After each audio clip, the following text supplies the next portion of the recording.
यद्भूतं यच्छ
सर्वभूतः संभृतं पुषदाज्यं पशुगुस्तागुश्च रामचंद्र स्वामी वारी आस्थान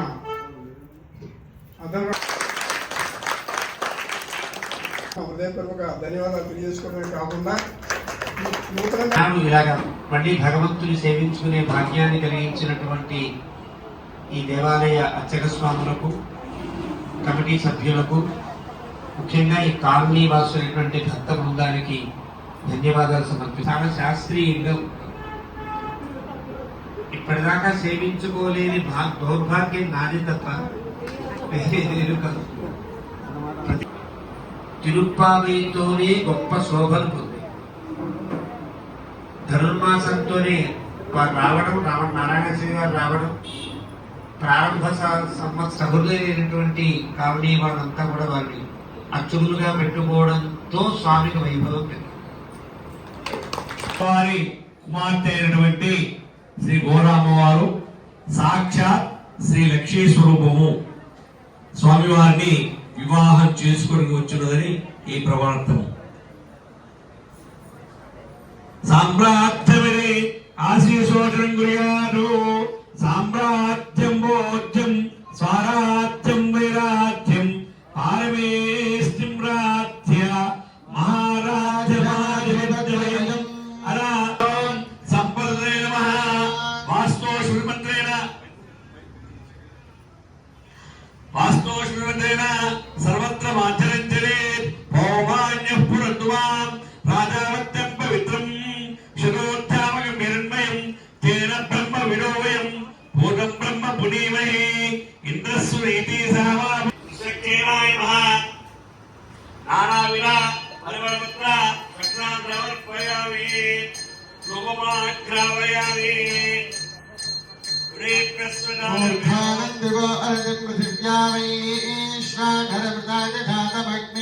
స్వస్తి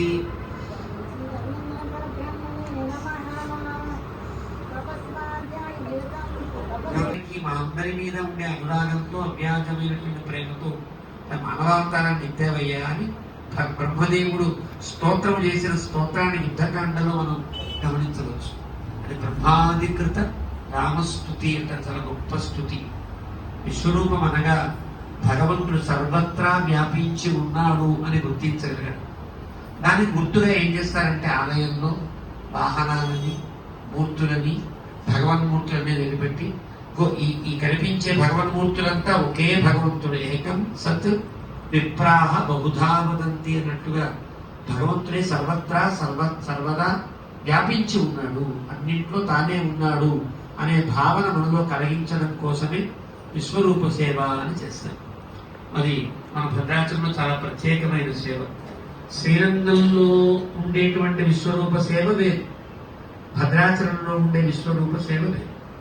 శ్రీరంగ క్షేత్రంలో ఉండే విశ్వరూప విష్ణు చిత్త శర్మపుత్రీం తదస్థాయవయ్యంతం గో బ్రాహ్మణేభ్య శుభం భవతు సాలామృత సౌవర్ణ అమృతాహరణ త్రియారుషేయ పవరాహంకిత సాలామృత గోత్రోద్భవీం శ్రీ గోదాదేవి నామ్నీం సాక్షాత్ శ్రీ మహాలక్ష్మీ స్వరూపిణీం వరార్థినీం కన్యాం. మళ్ళీ 10 పాశురాలేమో భగవత్ పరివారాన్ని లేపడం, మళ్ళీ 5 పాశురాలేమో వ్రతం యొక్క ఫలాన్ని సార్థక్యాన్ని చెప్పడం. ఇది తిరుపావ యొక్క సమగ్ర స్వరూపం. 10 మందిని లేపడం ఏమిటి? లోకంలో ఒక మాట నానుడి ఉంది, 10 మందితో ఉండండి, 10 మందితో ఉండని నేర్చుకుంటారా అంటారు. ఏమిటా 10 మంది? ఎవరా 10 మంది? ఆ 10 మంది ఎలాంటి వాళ్ళు? ఒక్కొక్క పాశురంలో 6, 7, 8, 9 నుంచి 15 పాశురం దాకా ఈ భావములు కలిగిన, ఈ ప్రేమ దశలు కలిగిన, ఈ భక్తి దశలలో పండిన ఈ వ్యక్తులతో సహవాసాన్ని ఏర్పరచుకోండి. అంటే భాగవత సాంగత్యం, భక్తులతో సంగతిని మీరు పొందండి, భక్తులతో ఒక సమాగమాన్ని పొందండి. అంటే వాటితో కలవడం, సత్సంగం చేయడం లాంటి చేసుకోండి అని 10 పాశురాలు చెప్తారు. ఆ 10 పాశురాల్లో ఈ భాగవత సమాగమం చాలా గొప్పది. మనకి ఆదిశంకరులు కూడా సత్సంగత్వే నిస్సంగత్వం నిస్సంగత్. 2వ పాశురంలో తెల్లవారుజామునే లేవడం నేర్చుకోండి, చక్కగా స్నానమాచరించి కొన్ని నియమాలు పాటించండి. దేవుడికి ఏది పెట్టకుండా నేను తినకూడదు అనే నియమాలు పాటించండి. 3వది కోరికలు కోరుకోవాలంటే ఎలా కోరుకోవాలో 3వ పాశురంలో చెప్తాను. 1వ పాశురంలో మార్గడి తింగళ్ మది నిలయిందనన్నాడా అంటూ దేశాన్ని కాలాన్ని కీర్తించి, 2వ పాశురంలో కొన్ని నియమాలు చెప్తుంది. నాట్కాలే నీరాడి వెయ్యెట్టెనిదో మొదలెట్టు నాముడియో, పొద్దున్నే లేద్దాము, ఎవరిని నోటితో హింసించకుండా స్తోత్రం, ఒక వేదం తిరుపావై అంటే. సరిగ్గా 30 రోజులు దీక్ష, 30 రోజుల్లో 30 పాటలు, ఒక్కొక్క పాటలో ఒక్కొక్క అద్భుతమైన అంశం. ఒక అంశం కాదు, ఆత్మికంగా ఒక పద్ధతి, పారమాత్మికంగా ఒక పద్ధతి, భౌతికంగా ఒక పద్ధతి. ప్రతి పాశురంలో 3 రకాల అర్థాలను చెప్పుకుంటూ వెళితే తప్ప తిరుపావై ఒక పట్టాన్ని అర్థమయ్యేది కాదు. అంత గొప్ప ప్రబంధం. మీకు మొదటి నుంచి 1 నుండి 30 పాశురముల దాకా ఏమేమి నేర్పుతుంది గోదమ్మ తల్లి అంటే, సరే భక్తి తాత్పర్యాలు, పూజ పునస్కారాలు అని పక్కన పెట్టాడు.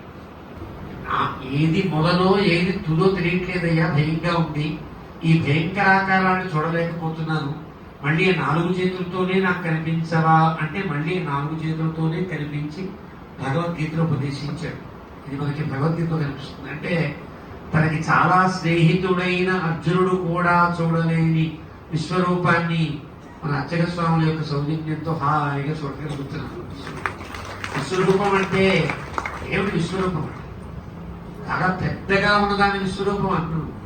విశ్వమంతా తానై నిండి ఉన్న భగవంతుణ్ణి సేవించగలిగితే అది కదా విశ్వరూపం అంటే. రామచంద్రమూర్తిని రావణాసుర వధ పూర్తయిన తర్వాత బ్రహ్మదేవుడు, పరమశివుడు, దేవేంద్రుడు, వరుణదేవుడు, యముడు వీళ్ళంతా వస్తారు, వచ్చి రాముడిని కీర్తిస్తూ ఉంటారు. రాముడేమో మానవుడే కింద ఉంటాడు, వీళ్ళంతా దేవతలు, దేవతలు వీళ్ళంతా వీళ్ళు కీర్తిస్తుంటే బాబు సిగ్గుపడుతూ ఉంటాడు. రాముడు నన్ను కీర్తిస్తున్నాడు, ఇప్పుడు మీరంతా నన్ను పొగుడుతుంటే నేను సిగ్గుపడినట్టుగానే అలా సిగ్గుపడ్డాడు ఆయన.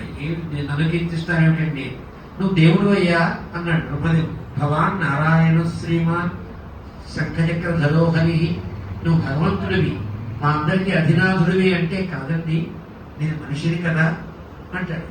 అది చాలా అందమైనటువంటి అంశం. అక్కడ బ్రహ్మదేవుడు కీర్తిస్తాడు, నువ్వు ఇలా ఉన్నావు కానీ హే భగవాన్, మేమంతా నీలో ఉన్నవాడని, మేమంతా నీలో చిన్న అంగాలు, ఈ విశ్వమంతా నీ శరీరంగా కలిగిన వాడివి. మన ఇంటి పేరున్న వారు ఎవరైనా పుట్టినా ఈ 2 ఏమి జరిగినా కూడా మనం చేసేటువంటి కార్యక్రమానికి ఆటంకం దొరుకుతున్నట్టు అక్కడికి కార్యక్రమం ఆఫ్ చేసేసి మనం సపరేట్ ఇంట్లో కూర్చోవాలి. అలా కాకుండా మన సంకల్పం చెప్పుకొని ఇన్ని రోజుల దీక్ష ఈ సంకల్పం చూపించి